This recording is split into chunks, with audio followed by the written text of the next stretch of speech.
কত রাত গেছে মা আমার কারণে ঘুমাইতে পারে নাই, কতদিন গেছে মা আমার কারণে খাইতে পারে নাই। কত কষ্ট আমার আম্মা জান করলেন। আজকে যাদের আম্মা জান অন্ধকার কবরে, আল্লাহ আজকের মাহফিলে বসিয়া দোয়া করতেছি দিল থেকে আমরা, আল্লাহ প্রত্যেকটা বান্দার মার কবরগুলো আজ থেকে নিয়ে কিয়ামত পর্যন্ত আল্লাহ আপনি জান্নাতের বাগান বানায় দেন। সকলে বলেন আমিন।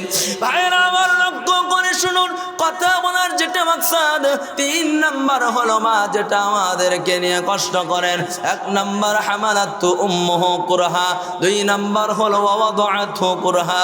আম্মা জান আমাদেরকে প্রসব বেদনার সময়, প্রসব করার সময় যে কষ্ট করলেন, এই প্রসব করাটা কোনো পুরুষের দ্বারাই সম্ভব না।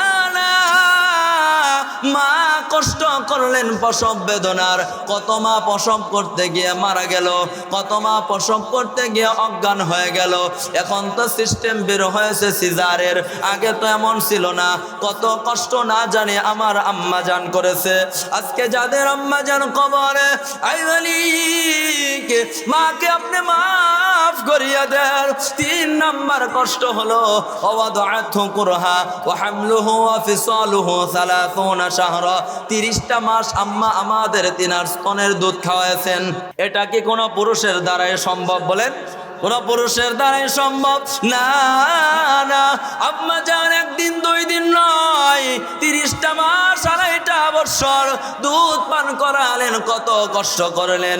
আমার আর আপনার মুখের জবানের যখন কোনো ভাষা ছিল না, কান্নাটাই ছিল আমার আর আপনার জবানের ভাষা। আব্বার পাশে থাকি আমি আর আপনি যখন কান্না করলাম, আব্বা বলে ক্ষুধা লাগছে তাকে খাবার দাও, আম্মা জান বলে না ক্ষুধা লাগে না, এখন পেশাব করবে, কান্দে।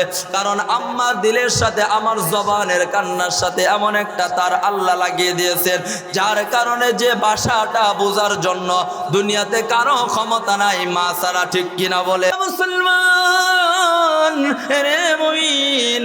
আবার যখন আমি কাঁদি, আব্বা বলে ক্ষুধা লাগছে, আম্মা বলে না না ক্ষুধা লাগে না, আমার সন্তান এখন পেশাব করবে।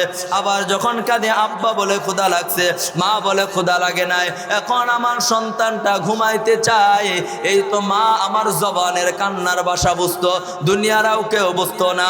ওই মা 1 দিন 2 দিন নয়, কত রাত গেছে আমার জন্য ঘুমাতে পারে নাই।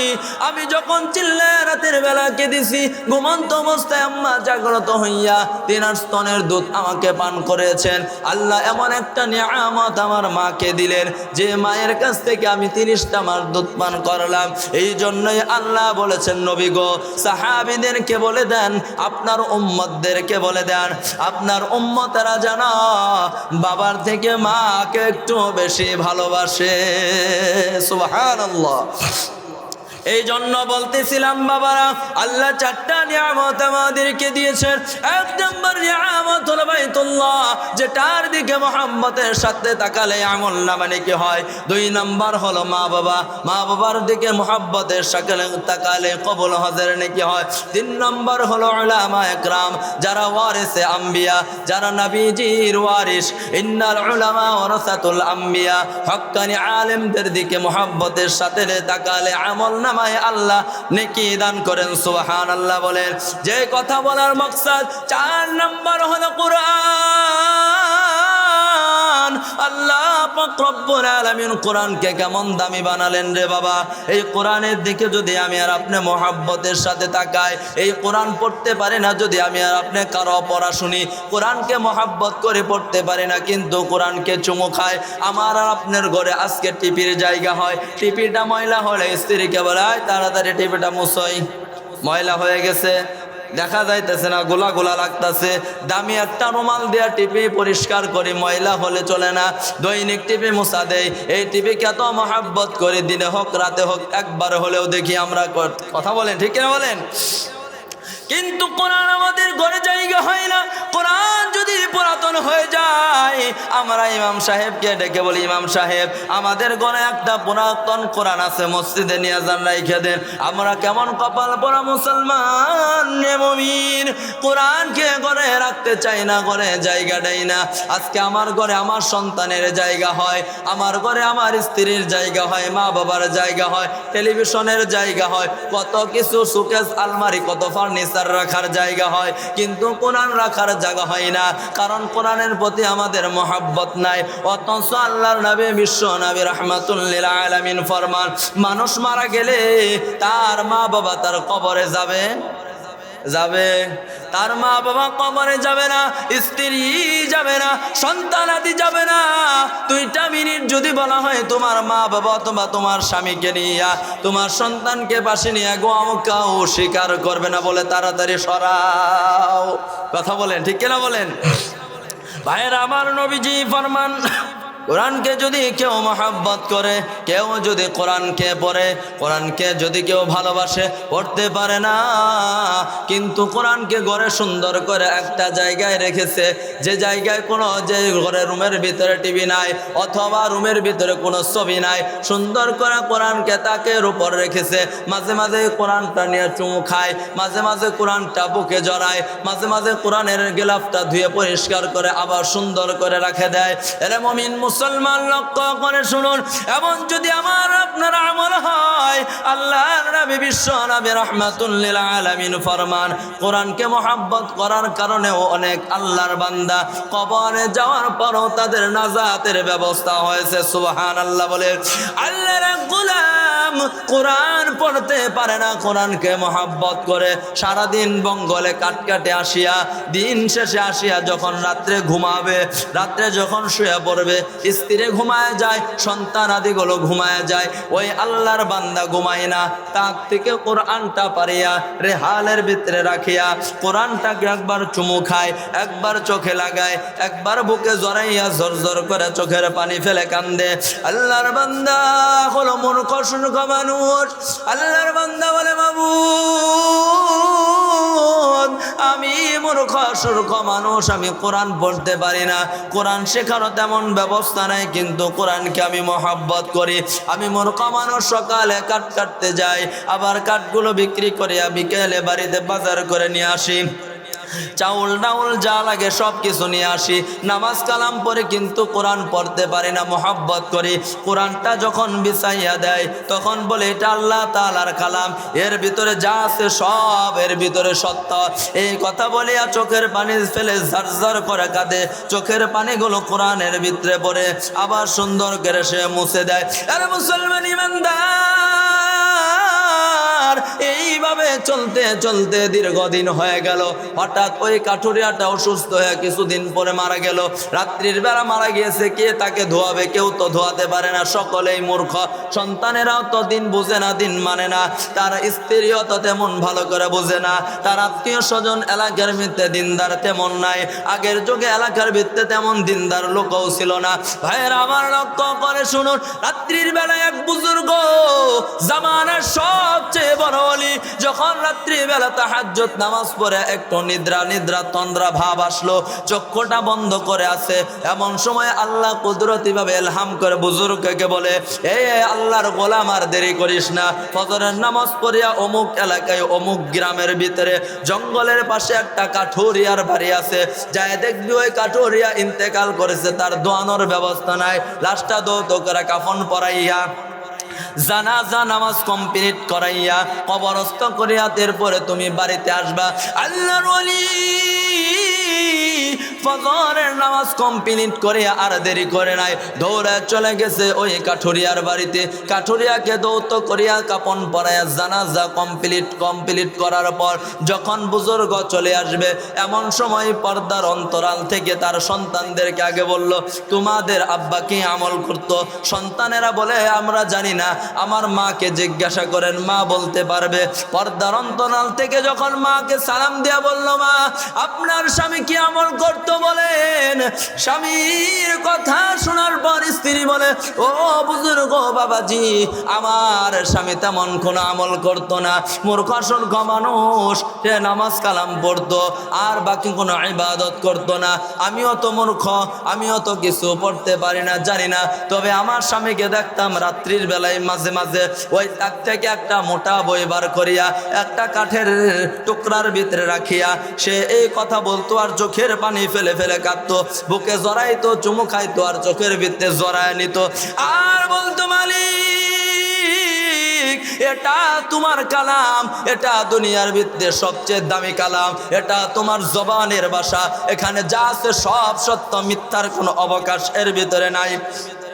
যখন এই কথা বলো আমি দেখতাম লেপের নিচ থেকে শীতের বেলা আমার স্বামী অজরে কান্না করতো, আবার কিছুক্ষণ পর 10-15 মিনিট পর কাপড় দিয়া ওই মোটা বইটা পেঁচাইয়া আবার কাঠের টুকরার উপর রাখিয়া দিত। এই কথা বলার পর বুজুর্গ বলে, মা একটু সরেন, আমি একটু ভিতরে ঢুকে দেখব। ভিতরে ঢুকে দেখে একটা কাঠের টুকরার ওপর একটা মোটা বই, একটা কাপড় দিয়া পেঁচানো। নামায়া সাইরা যখন বুজুর্গ কাপড়টা খুলছে, এটা দুনিয়ার কোন বই না রে মুমিন, এটা হলো শ্রেষ্ঠ কালাম আল্লাহ তাআলার কোরআন। সুবহানাল্লাহ বলেন। ভাইরা আমার লক্ষ্য করে শুনুন, বুজুর্গ যখন কোরআনটা দেখতে পেয়ে খুশি হইয়া চুমু খাইয়া গালে লাগায় বুকে জড়াইয়া পৃষ্ঠাগুলো উল্টানো শুরু করেছে, দেখে ওই বান্দাটা যে চোখের পানি ফেলে ফেলে কাঁদিছে, চোখের পানির দাগগুলো এখনো প্রতি পৃষ্ঠায় লেগে আছে। বলেন সুবহানাল্লাহ। ভাইরা আমার লক্ষ্য করে শুনুন, বুজুর্গ বলে, মা দুনিয়ার ভিতরে এটা কোনো সাধারণ বই না গো আম্মা, এটা দুনিয়ার ভিতরে সাধারণ কোনো বই না, এটা আল্লাহ তাআলার কালাম। যে কালামকে পড়লেও নেকি হয়, যে কালামকে মহব্বত করলেও নেকি হয়, যে কালামকে মহব্বতের দৃষ্টিতে তাকায় দেখলেও নেকি হয়। এর মুমিন, এই কালামকে মহব্বত করার কারণে বুজুর্গ বলতেছে, আম্মা জান আপনার স্বামী মূর্খ মানুষ হয়েছে ঠিকই, দুনিয়ার ভিতর শ্রেষ্ঠ গ্রন্থ আল কোরআনকে মহব্বত করার কারণে, একটু মায়া মহব্বত দেখানোর কারণে আল্লাহ পাক রব্বুল আলামিন সে যে জান্নাতি হবে এর একটা ইঙ্গিত আমাকে আল্লাহ দিয়ে দিয়েছেন। সুবহানাল্লাহ বলেন। আল্লাহর নবী বিশ্বনবী মায়ার নবী রাহমাতুল লিল আলামিন ফরমান, যদি কোরআন মহব্বত করনে ওয়ালা লোক কবরে চলে যায়, তাকে যদি দাফন করে দিয়া তার পিতামাতা, আত্মীয় স্বজন, ভাই বারাদর, বন্ধু বান্ধব, স্ত্রী সন্তান সকলে যখন বাড়ির দিকে আসে সকলে শুয়ে যাবে, আল্লাহর নবী ফরমান, ক্বালা রাসূল আরবী সাল্লাল্লাহু আলাইহি ওয়াসাল্লাম, ইযা বুযিআল মাইয়িতু ফি কবরিহি জা আল কুরআনু ইনদা রাসিহি। সুবহানাল্লাহ বলেন। ভাইরা আমার লক্ষ্য করে শুনুন, যখন কোরআনের প্রেমিককে, কোরআনের দারং বাহককে, কোরআন মহব্বত করনেওয়ালাকে আমি আর আপনি যখন কবরস্থ করিয়া 3.5 হাত মাটির ভিতরে রাখিয়া চলে আসবো, ডাইনেও মাটি, বামে মাটি, সামনে পিছনে মাটি রে বাবা, উপরেও হাজার হাজার মন মাটি দেওয়া, অন্ধকার কবর, সব বিচ্ছুর ঘর। শীতের বেলায় যে কবরের ভিতরে ল্যাম্প এবং কম্বলের কোনো ব্যবস্থা নাই, গরম আসলে কোনো মশারির ব্যবস্থা, এসি ফ্যানের ব্যবস্থা নাই, এমন একটা কবর কিন্তু বাজান আমার আপনার সামনে অপেক্ষা করতেছে। এই কবর থেকে কিন্তু কারো রেহাই নাই, মৃত্যু থেকে কেউ পলায়ন করতে পারবে না। কুল ইন্নাল মাউতাল্লাযী তাফিররুনা মিনহু ফাইন্নাহু মুলাকীকুম, মৃত্যুর সাথে অবশ্যই আমাদের সাক্ষাৎ হবে আল্লাহ বলেছেন। আল্লাহ রব্বুল আলামিন বলেন, ফাইদা জাআ আজালুহুম লা ইস্তাখিরুনা সাআতান ওয়া লা ইস্তাকদিমুন, মরণ কিন্তু যখন উপস্থিত হয়ে যাবে, আসিয়া আজরাইল যখন বাজান আমার আপনার সামনে চলে আসবে, একটা সেকেন্ড সামনেও বাড়ানো যাবে না, পিছনের দিকেও যাওয়া যাবে না, কারোর সাথে কথা বলার তাকানোর কোনো সুযোগ নাই। এমন একটা স্টেটকার সময় আজরাইল আমাদের পান পাখিটা বের করে নিয়ে যাবে। ভাইয়ের আমার লক্ষ্য করে শুনুন, কোন কোরআনওয়ালাকে, কোন কোরআনের প্রেমিককে যখন কবরস্থ করিয়া আমি আর আপনি যখন চলে আসবো রে বাবা, আল্লাহর নবী ফরমান, যখন কোরআন মহব্বত করনি হলো, যখন কবরস্থ করিয়া যখন চলে আসবে রে বাবা, দুনিয়ার ভিতরে কেউ সাথে যাবে না, দুইটা জিনিস কিন্তু আমার আর আপনার সাথে যাবে। একটা হলো ক্ষণস্থায়ী আর একটা হলো চিরস্থায়ী। ক্ষণস্থায়ী হলো 3 টুকরা কাফনের কাপড়, কথা বলেন ঠিক কিনা? আমাদের শরীরের গোশত মাংস হাড্ডির সাথে পচে গেলে শেষ হয়ে যাবে। আরেকটা হলো চিরস্থায়ী আমল, সেটা হলো নেক আমল। নামাজ পড়েছি, রোজা করেছি, ইশরাক পড়লাম, আউবিন পড়লাম, চাষতের নামাজ পড়লাম, মাল ছিল আল্লাহর রাস্তায় যাকাত দিলাম, মাল ছিল হজ করলাম রে বাবা। এই সমস্ত নেক আমলগুলো মানুষের সাথে সুন্দর ব্যবহার করলাম, না সুদ খাইলাম, না ঘুষ খাইলাম, না অন্যের আল বাতর ঠেললাম, না কারোর সাথে খারাপ আচরণ করলাম। সমস্ত কিছু থেকে আমি নিজেকে বিরত রেখেছি। আমি গরিব হয় কোনো সমস্যা নাই, কারণ আল্লাহর নবী বিশ্ব নবী ফরমান, ইন্নাল্লাহা লা ইয়ানজুরু ইলা আজসামিকুম ওয়ালা ইলা সুওয়ারিকুম ওয়ালাকিন ইয়ানজুরু ইলা কুলুবিকুম ওয়া আমালিকুম।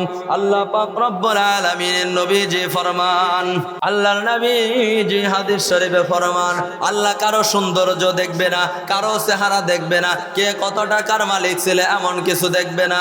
আল্লাহ পাক রব্বুল আলামিন দেখবেন যার কলবের সাথে মওলার সাথে সম্পর্ক, ঠিক কিনা বলেন? ভাইরা আমার লক্ষ্য করে শুনুন, কথাটা বলতেছিলাম, যখন কোনো কোরআনের প্রেমিককে কবরে রাখা হয়, কবরে রাখার পর যখন আমি আর আপনি চলে আসি, আল্লাহর নবী হাদিস শরীফে ফরমান, আমাকে আপনাকে যখন কবরস্থ করিয়া মাটি চাপা দিয়া সকলে চলে আসলো, আর কোরআন মহাব্বত করার কারণে ইদা বুজিআল মাইয়িতু ফি কবরিহি যা আল কুরআনু ইনদা রাসিহি, কোরআনটা তার মাথার কাছে গিয়া উপস্থিত হয়ে যায়। সুবহানাল্লাহ বলেন। যখন মুনকার নেকির আসিয়া আমাকে আপনাকে প্রশ্ন করার জন্য, সওয়াল জবাব করার জন্য আসে, কোরআন বলে, এ মুনকার নেকির তোমরা চলে যাও, আমি স্বয়ং আল্লাহর কুদরতি জবানের ভাষা, আমি কোরআন, আমি আল্লাহকে বলে দিব, আল্লাহ যেন এর সওয়াল জবাবগুলো কুদরতি ভাবে দিয়ে দেয়, কবরটা যেন জান্নাতের বাগান বানায় দেয়। সুবহানাল্লাহ বলেন। এরপরে কবরটা জান্নাতের বাগান হবে। আরে মুমিন, কোরআন এই পর্যন্ত আমাকে আপনাকে সঙ্গ দিয়ে ছাড়বে না বাবা।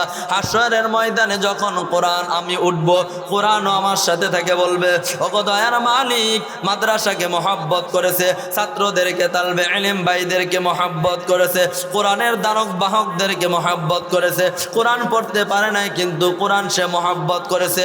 আল্লাহ, আমি কোরআন আজকে তার পক্ষে কবরেও ছিলাম, আমি কোরআন দুনিয়াতেও ছিলাম, কবরেও ছিলাম, এখন হাসরের ময়দানেও আছি।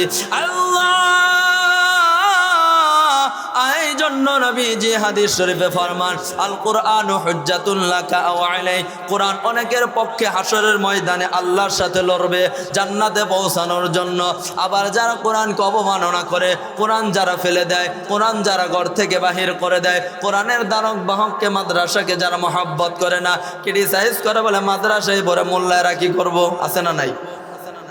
আরে মুমিন, এ বাবাজিরা, আপনাদের হাতে পায়ে ধরে বলি, আল্লাহর নবী ফরমান, কোন এলাকায় যখন আল্লাহ গজব দেওয়ার সিদ্ধান্ত করেন, গজব যখন এই এলাকায় নিয়ে আসবে, এমন সময় আসিয়া দেখে এই এলাকার একটা মাদ্রাসার ছোট ছোট তালবে ইলম ভাইরা, বেগুনা মাসুম ভাইরা রাত্রে 4টার সময় শীতের কনকনে শীতে উঠিয়া সুন্দর করে ওযু বানাইয়া যখন তাহাজ্জুদ পড়ে, ফেরেশতারা বলে, আল্লাহ, এই জায়গায় আমরা কিভাবে আযাব দিব? এই জায়গা তোমার কালাম পড়নেওয়ালা আছে, তোমার কালামকে মহব্বত করনেওয়ালা আছে। আল্লাহ বলে, কোরআনের উসিলায়, মাদ্রাসার উসিলায় ওই এলাকার ভিতরে আমি আযাব ও গজব দিব না। চিল্লায় সুবহানাল্লাহ বলেন। ভাইরা আমার, কোরআন শরীফ হাসরের ময়দানে আল্লাহ পাক রব্বুল আলামিনের সাথে বলবে, ঝগড়া করবে, আল্লাহ এই বান্দাকে তুমি মাফ করে দাও, সে আমাকে মহব্বত করেছে। আল্লাহ বলবেন, যা যা মাফ করে দিলাম, আমাকে আপনাকে আল্লাহ মাফ করে দিবে। এরপরে বলবে, জান্নাতের দিকে রওনা হও, 30 বছরের রাস্তা ফলসিরাত, 10 বছর উঠবো, 10 বছর সমতল, আবার 10 বছর নামার পর জান্নাতের গেট। রে মুমিন, কোরআন আল্লাহর কাছে সুপারিশ করবে, আল্লাহ, 30 বছরের রাস্তা, এটা কিভাবে সম্ভব? একটু তুমি ইহসান দয়া করো। আল্লাহ বলবেন, বিজলির চমকে পার হয়ে যাও। ভাইয়েরা আমার, লক্ষ্য করে দেখবেন, যখন বৃষ্টির কাল হয়, বর্ষাকাল, আকাশে বিজলি চমক দেয়, চোখের পলকে শেষ, ঠিক কিনা বলেন? চোখের পলকে শেষ হয়ে যায়। আল্লাহ পাক রব্বুল আলামিন ওইভাবে বিজলির চমকে 30 বছরের রাস্তা পার করিয়া কোরআনের মহব্বত মহব্বত করনেওয়ালাকে কোরআন সহ জান্নাতের গেটে পৌঁছায় দিবে। সুবহানাল্লাহ।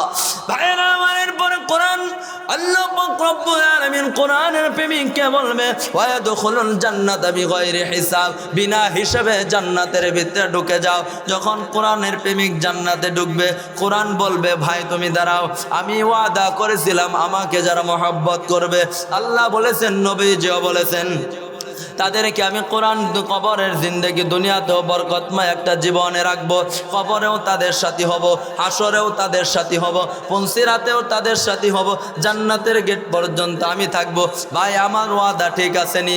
তখন আমি আর আপনি হেসে দিয়ে বলবো কোরআন তুমি যা বলেছো সব ঠিক, আজকে তোমার মহব্বতের কারণে আমি আল্লাহর তৈরি জান্নাতে ঢুকে গেলাম। সুবহানাল্লাহ। ভাইরা আমার, যারা এই কোরআন ওয়ালাদেরকে মহব্বত করবে পরামর্শের মাধ্যমে, মাল ও দৌলতের মাধ্যমে, ভাইরা আমার, আজকে আমার আপনার দুনিয়ার সম্পদ যা আছে এইগুলো একদিন সব রেখে চলে যাইতে হবে। একটু পিছনের দিকে লক্ষ্য করে দেখেন, আমার দাদা ছিল, এখন আর নাই আছে? আমার দাদা বাড়ি গাড়ি সব আছে, কিন্তু আমার দাদা নাই। বাড়ি গাড়ি সব পরে আছে, আমার দাদি নাই। আমার বাড়ি গাড়ি সম্পদ সব আছে, নানা নাই, নানি নাই, আত্মীয় স্বজন নাই, সবাই চলে গেছে। অনেকের সন্তান অন্ধকার কবরে, অনেকের স্ত্রী অন্ধকার কবরে, অনেকের বন্ধু বান্ধব, পাড়া প্রতিবেশী, মহল্লাবাসী, কত চা খাইলাম একসাথে, বাজারে আড্ডা দিলাম, কত একসাথে হাতে হাসি তামাশা করলাম, কত একসাথে খেলাধুলা করলাম, আজকে অন্ধকার কবর আছে না নাই? আহারে, আজকে অন্ধকার কবরে তারা কি অবস্থায় আছে? আল্লাহর নবী ফরমান আল কবর রাউযাতুম মিন রিয়াজিল জান্নাহ আও হুফরাতুম মিন হুফারিন নার। কবর কারো জন্য জান্নাতের টুকরা, আবার কারো জন্য জাহান্নামের গর্ত।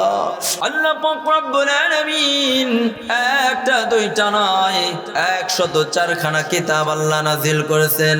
এর ভিতরে আল্লাহ সবচেয়ে বড় দিয়েছেন 4 খানা। কয়খানা? আরো জোরে বলেন, কয়খানা? তাওরাত, জাবুর, ইনজিল এবং কোরআন। মহান রব্বুল আলামিন কোরআন সর্বশেষে জমিনে পাঠিয়েছেন।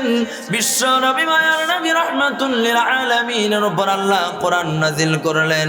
এর মুমিন, সর্বশেষে আল্লাহ দিলেন কোরআন। এরপরে কোরআনকে আল্লাহ পাক রব্বুল আলামিন 103টি কিতাব আরো রয়েছে, সমস্ত কিতাবের উপর আল্লাহ কোরআনকে শ্রেষ্ঠত্ব দান করেছেন। সুবহানাল্লাহ। এরা মুমিন,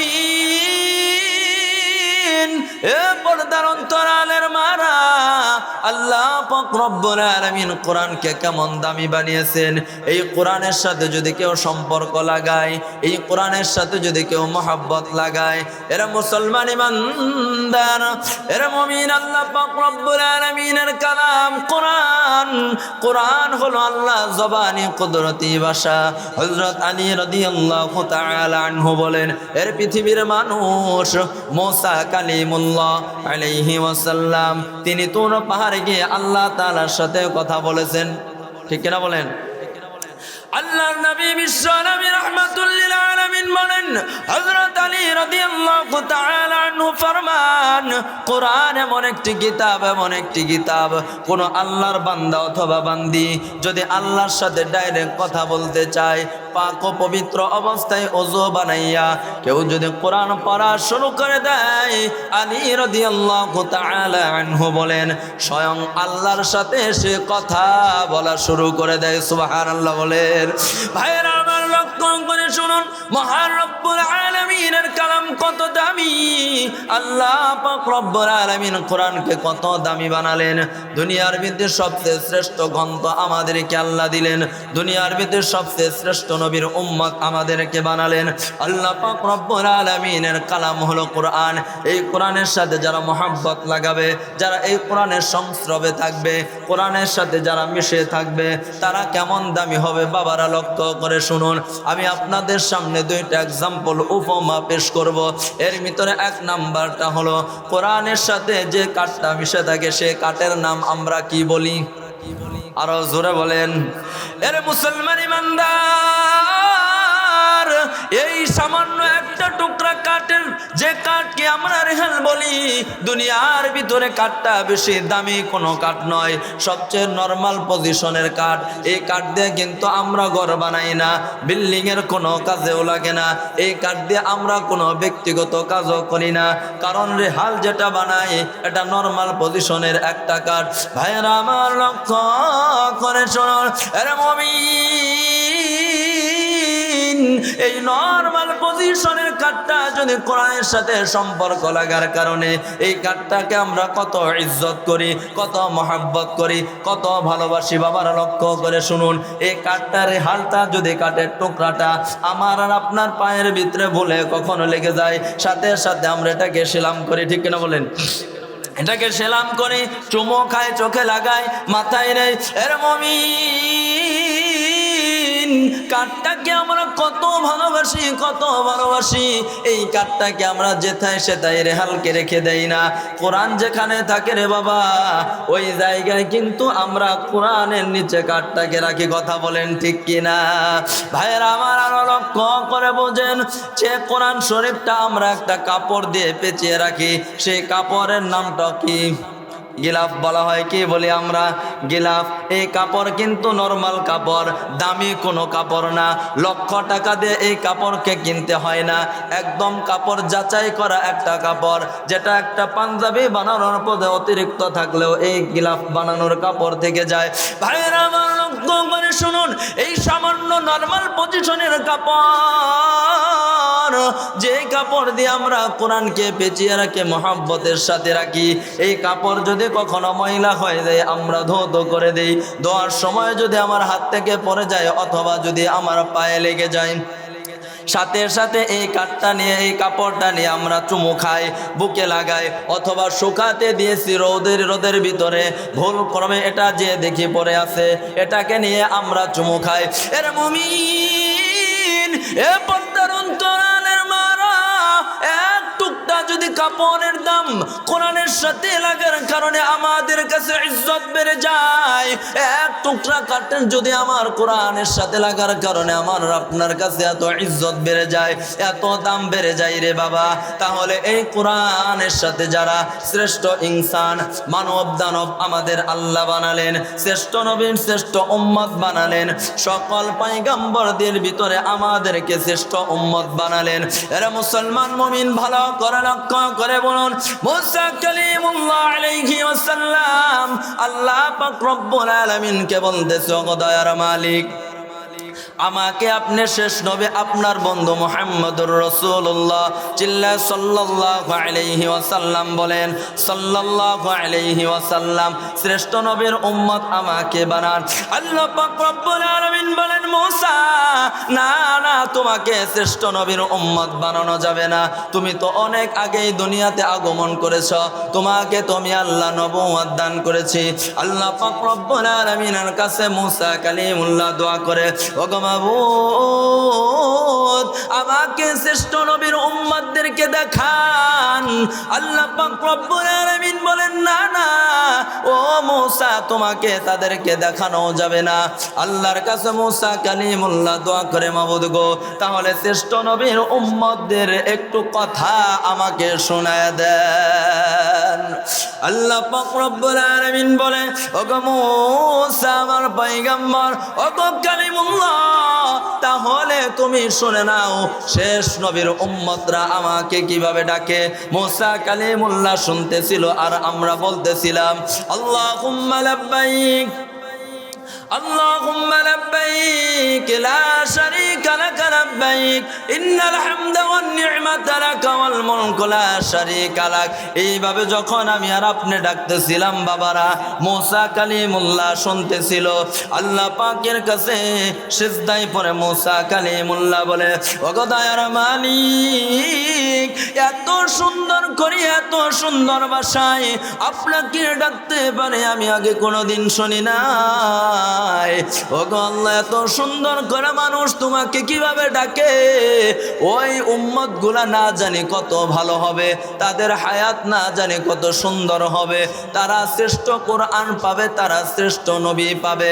আল্লাহর কাছে মুসা কালিমুল্লাহ জারজার করে কাঁদেছে। এই কথা বোঝানোর মাকসাদ হলো বাবারা, আল্লাহ আমাদেরকে শ্রেষ্ঠ নবীর শ্রেষ্ঠ উম্মত বানিয়েছেন, আল্লাহ আমাদেরকে শ্রেষ্ঠ কালাম কোরআন দান করেছেন। কোরআনের সাথে বাবাজি এক টুকরা কাঠ যদি মিশে থাকার কারণে এত দাম বেড়ে যায়, এক টুকরা কাপড় যদি গিলাফ যেটাকে বলি মিশে থাকার কারণে, লেগে থাকার কারণে তার দাম যদি এত বেড়ে যায়, যারা কোরআনের দ্বারক হবে, কোরআনের বাহক হবে, কোরআনের সাথে যারা মিলে থাকবে, কোরআনকে যারা মোহাব্বত করবে, তারাও দামি হয়ে যাবে। ঠিক কিনা বলেন ভাইরা আমার? লক্ষ্য করে শুনুন, কোরআন কেমন দামি সম্পদ। এই মাদ্রাসায় অনেক ছাত্র পড়ে যাদের বাবা নাই, আছে না নাই? এমন ছাত্র পড়ে শুধু এই মাদ্রাসায় নয়, পৃথিবীর বুকে যত হাফেজি মাদ্রাসা, কোরআনের যত দুর্গ রয়েছে, এই দুর্গের ভিতরে অনেক সন্তানরা পড়ে যাদের আব্বা অন্ধকার কবরে, আছে না নাই? এমন সন্তান আছে রে বাবাজি যাদের মাও নাই, যাদের বাবাও নাই, এতিম নবীর মতো এতিম হইয়া আল্লাহ পাক রব্বুল আলামিনের কালাম শিখতেছে, কালাম পড়তেছে। বাবা, এই সমস্ত ছাত্রদের ব্যাপারে কেমন সুসংবাদ আল্লাহর নবী দিয়েছেন। তাফসীরের কিতাব, সবচেয়ে বড় কিতাব হলো তাফসীরে কাবীর, 32 খণ্ডে লেখা। আল্লামা ফখরুদ্দীন রাজি রাহমাতুল্লাহি আলাইহি তিনি এই তাফসীরের কিতাবের ভিতরে ঘটনা উল্লেখ করেছেন। আল্লাহর পয়গম্বর সফরে বের হয়েছে, চলতে চলতে পথিমধ্যে একটা গুরুস্থান দেখতে পেল। পয়গম্বর চিন্তা করলেন, একটু দাঁড়াইয়া এই গুরুস্থানের কবরস্থ যারা রয়েছে তাদের ব্যাপারে একটু আমি জিয়ারত করি, হাল হাকিকত গুলো তাদের আমি দেখি। পয়গম্বর দাঁড়ায়া চক্ষু বন্ধ করে যখন দিলের তাওয়াজ্জুহ কবরের ভিতরে দিলেন, আরে মুমিন, পয়গম্বর যখন কবরের দিকে তাওয়াজ্জুহ দিলেন, তাওয়াজ্জুহ দিয়ে দেখে সকল কবরওয়ালা জান্নাতের বাগানের ভিতরে ঘুমায় আছে। একটু পরে লক্ষ্য করে দেখে তিনার সামনে একটা কবর, এই কবরের ভিতরে ধাউ ধাউ করে আগুন জ্বলতেছে। পয়গম্বর চিন্তা করলেন, না জানি কোন গুনার কারণে, না জানি কোন পাপের কারণে আল্লাহর বান্দা কবরের ভিতরে ধরা খেয়েছে। এই চিন্তা করিয়া পয়গম্বর আল্লাহর কাছে দোয়া করার জন্য প্রস্তুত রেডি হচ্ছেন। এমন সময় পয়গম্বরের জেহেনের ভিতরে আসলো, আমি একটা মহৎ কাজের জন্য, গুরুত্বপূর্ণ একটা কাজের উদ্দেশ্যে আমি বের হয়েছি। ওই কাজটা কমপ্লিট করার পর আসার পথে এই কবরওয়ালার জন্য আল্লাহর কাছে আমি দোয়া করব, আল্লাহ যেন এই কবরওয়ালার কবরটা জান্নাতের বাগান বানাই। এই নিয়ত করিয়া জিয়ারত শেষ করিয়া ওই কবরের দিকে লক্ষ্য করিয়া পয়গম্বর কাজের উদ্দেশ্যে চলে গেলেন। এর মুমিন, একদিন 2 দিন নয়, 3 দিন পর যখন পয়গম্বর রিটার্ন আসতেছে, আসার পর ওই কবরের পাশে দাঁড়াইয়া পয়গম্বর চিন্তা করলেন, এখন একটু জিয়ারত করি দেখি কবরের কি হালত। পয়গম্বর চক্ষু বন্ধ করে তখন তাওয়াজ্জুহ দিলেন। গুরুস্থানের সকলে জান্নাতের ভিতরে ঘুমায়, যখন নিকটস্থ কবরের দিকে পয়গম্বর তাওয়াজ্জুহ দিলেন, তাওয়াজ্জুহ দিয়ে দেখে ওই কবর আর কবর নাই। যে কবরের ভিতরে 3 দিন আগে আগুন জ্বলে, ওই কবরওয়ালা এখন জান্নাতের বাগানে ঘুমায়। চিল্লায় সুবহানাল্লাহ বলেন। ভাইরা আমার, লক্ষ্য করে শুনুন, আরে মুমিন, কবরওয়ালার জান্নাতের হালত দেখিয়া পয়গম্বর আশ্চর্যজনিত হয়ে গেলেন। কোন নেক আমলের কারণে, কার উসিলায় এই বান্দার কবরটা জান্নাতের বাগান হয়ে গেল? ওগো মালিক, পয়গম্বর সিজদায় লুটে পড়ে আল্লাহকে ডাকে, ওগো মালিক, মাত্র 3 দিন আগে দেখলাম কবরটা জাহান্নামের গর্ত, আজকে 3 দিন পর এসে দেখি কবরের ভিতরে জান্নাতের বাগান। ওগো আল্লাহ, এমন কি গো কাম আমলের কারণে তোমার বান্দা নাজাত পেয়ে কবরটা জান্নাতের টুকরা হয়ে গেল? পয়গম্বর চোখের পানি ফেলে ঝরঝর করে কাঁদে।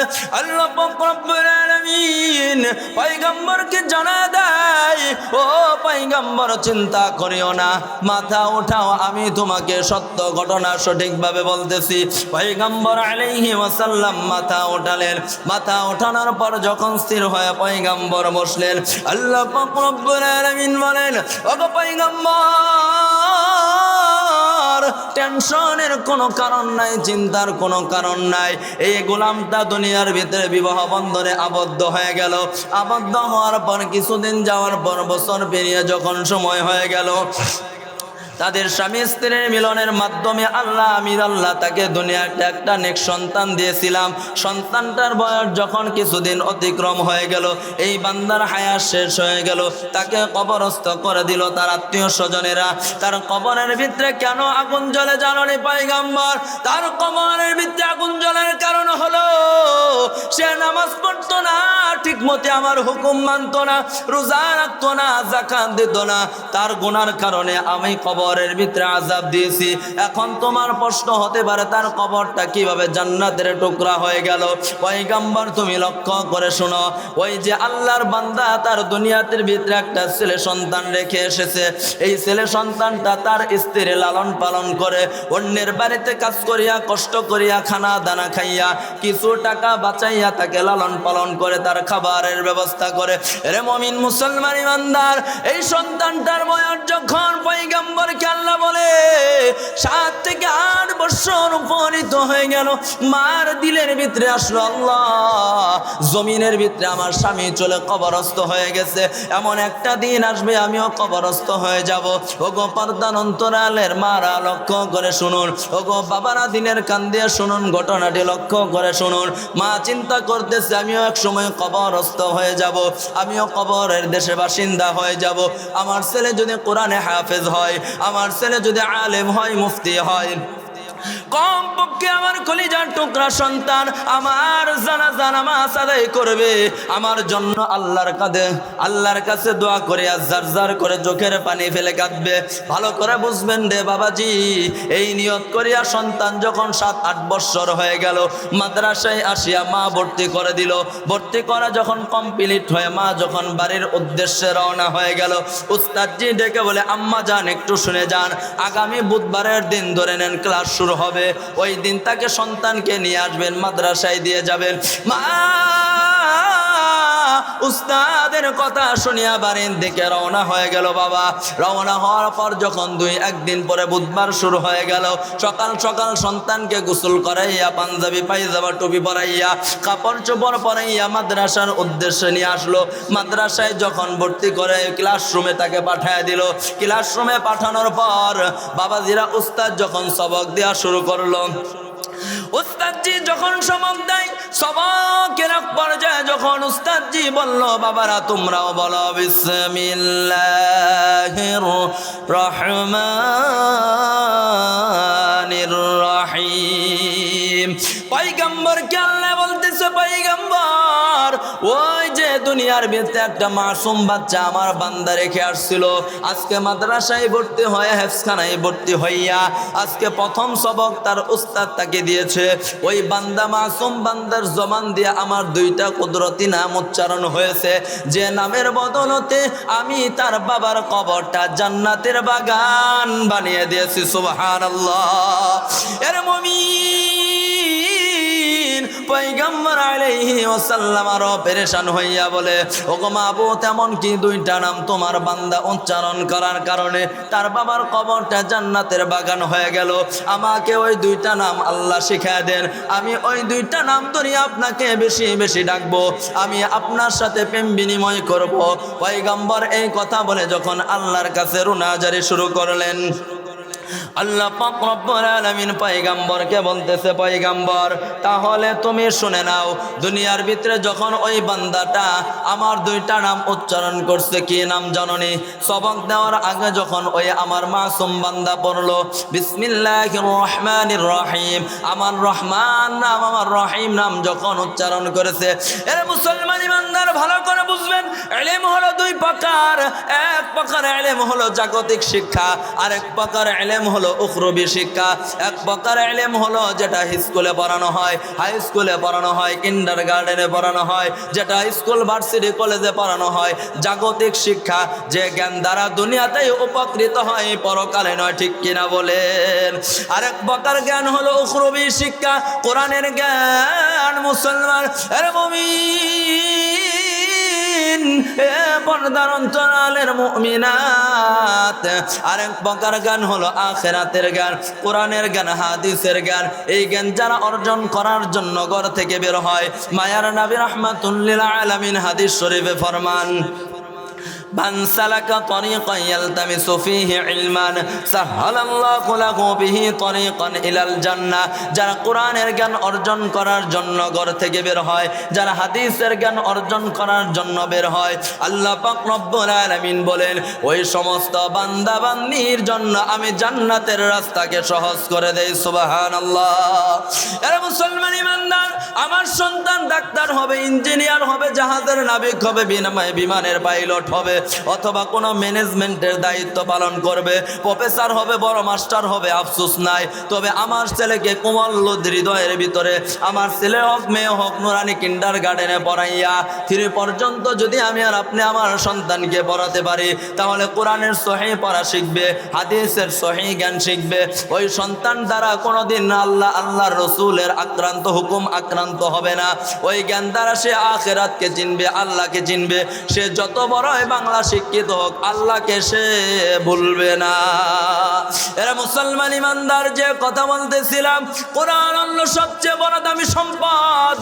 আল্লাহ পাক রব্বুল আলামিন কোরআন শিখার জন্য যারা ঘর থেকে বের হয়, মায়ার নবী রাহমাতুল লিল আলামিন বলেন আহলুল কোরআন হুম আহলুল্লাহ ওয়া খাসাতুহু। যারা কোরআন শিখে, যারা হাদিস শিখে, যারা কোরআন শিখার জন্য বের হয়, এরা হলো আল্লাহ তাআলার খাস পরিবার ভুক্ত। সুবহানাল্লাহ বলেন। ভাইরা আমার, লক্ষ্য করে শুনুন, কোরআন এত দামি সম্পদ। ওই মুসলমান ইমানদার, কোরআন এত দামি সম্পদ, এমন দামি সম্পদ। আল্লাহ দুনিয়ার ভিতরে আমাদেরকে 4টা নিয়ামত দান করেছেন। কয়টা বলেন বাবা? আরো জোরে বলেন কয়টা? 4টা নিয়ামত আল্লাহ আমাদের দান করেছেন। যে নিয়ামত গুলোর দিকে আমি আর আপনি মোহাব্বতের সাথে তাকালে আমার আর আপনার আমলনামায় আল্লাহ নেকি দান করেন। সুবহানাল্লাহ বলেন। জবানে কিছু বলতে হবে না, অন্তরে কিছু বলতে হবে না, শুধু মোহাব্বতের সাথে তাকাই। একটু মোহাব্বত নিয়ে যদি ওই 4টা জিনিসের দিকে আমি আর আপনি তাকাতে পারি, তাহলে আমলনামায় আল্লাহ নেকি দান করবেন রে বাবা। এর ভিতরে 1 নাম্বার হলো বাইতুল্লাহ, যেটা দেখতে টাকা লাগে আর বাকি 3টা দেখতে টাকা লাগে না রে বাবা। 1 নাম্বার বাইতুল্লাহ। বাইতুল্লাহ দেখার জন্য উমরা বা হজের জন্য পাসপোর্ট ভিসা করিয়া যারা রওনা হয়, বাইতুল্লাহ ঢুকিয়া যখন তাকায় থাকে বাইতুল্লাহর দিকে, চোখ দিয়ে ঝরঝর করে পানি পড়তে থাকে। আল্লাহ পাক রব্বুল আলামিন বাইতুল্লাহর দিকে মহব্বতের সাথে তাকানোর কারণে বান্দা বান্দির আমলনামায় আল্লাহ নেকি দান করেন। সুবহানাল্লাহ বলে। এ মুমিন, 2 নাম্বার হলো মা বাবা। মা বাবা এমন একটা নিয়ামত রে সন্তান। মা বাবার চেহারার দিকে যদি আমি আর আপনি মহব্বতের সাথে তাকাই, আল্লাহ পাক রব্বুল আলামিন আমার আর আপনার আমলনামায় কবুল হজের নেকি দান করবেন। সুবহানাল্লাহ। মা বাবাকে কষ্ট দেওয়া যাবে না, মা বাবাকে কখনো কটু কথা বলা যাবে না। আল্লাহ পাক রব্বুল আলামিন বলেন মা 3টা এমন কষ্ট করে, ও গো নবীজি আপনি আপনার উম্মতাকে বলে দেন মা এমন 3টা কষ্ট করে যে 3টা কষ্ট কোনোদিন বাবা করে নাই। এই জন্য সাহাবী এসে যখন আল্লাহর রাসূলকে বললেন, ও গো নবীজি আমার মা আছে, আমার বাবা আছে, আমি কার সেবাটা একটু বেশি করব? আল্লাহর নবী বললেন তোমার মার সেবাটা একটু বেশি করবা। দ্বিতীয়বার বললেন যখন, ওগো নবী যে কার সেবা আমি বেশি করব? আল্লাহর রাসূল বললেন দ্বিতীয়বার তোমার মার। তৃতীয়বার যখন সাহাবী বলে নবী কার আমি খেদমত বেশি করব? নবীজি বললেন মার। চতুর্থ নাম্বার যখন সাহাবী বললেন কার খেদমত বেশি করব, আল্লাহর নবী বললেন তোমার বাবার, মাকে একটু দেখভাল বেশি করবা। কেন সাহাবী তুমি জানো? তুমি তো জানো না, তাহলে শুনে নাও। আল্লাহ পাক রব্বুল আলামিন মা এমন তিনটা কষ্ট করেন, স্বয়ং আল্লাহ আমাকে জানিয়ে দিয়েছেন এই তিনটা কষ্ট কঠিন কালেও কোনো বাবা করে না। এ মুসলমান ইমানদার লক্ষ্য করে শুনুন, মা এমন তিনটা কষ্ট বেশি করে। হামালাতহু উম্মুহু কুরহা ওয়া ওয়াদাআতহু কুরহা ওয়া হামলুহু ওয়া ফিসালুহু 30 শাহরা। মা এমন তিনটা কষ্ট বেশি করেন। এক নাম্বার হলো হামালাতহু উম্মুহু কুরহা, 10 মাস 10 দিন মা গর্ভে ধারণ করেছে সন্তানকে। এটা কি কোনো পুরুষের দ্বারাই সম্ভব? কথা বলেন সম্ভব? এরে মুমিন, কোন পুরুষের দ্বারাই সম্ভব নয়। মা একদিন 2 দিন নয়, 10 মাস 10 দিন পেটের ভিতরে আমাকে আপনাকে নিয়ে থাকলেন। একটু পেটের ব্যথা হলেই ভালো লাগে না, একটু পেটের ভিতরে পাথর হলে বা টিউমার হলে ভালো লাগে না। 10 মাস 10 দিন মা আপনি আমাকে গর্ভে ধারণ করলেন। এমন সিস্টেমটা আল্লাহ করে দিয়েছেন।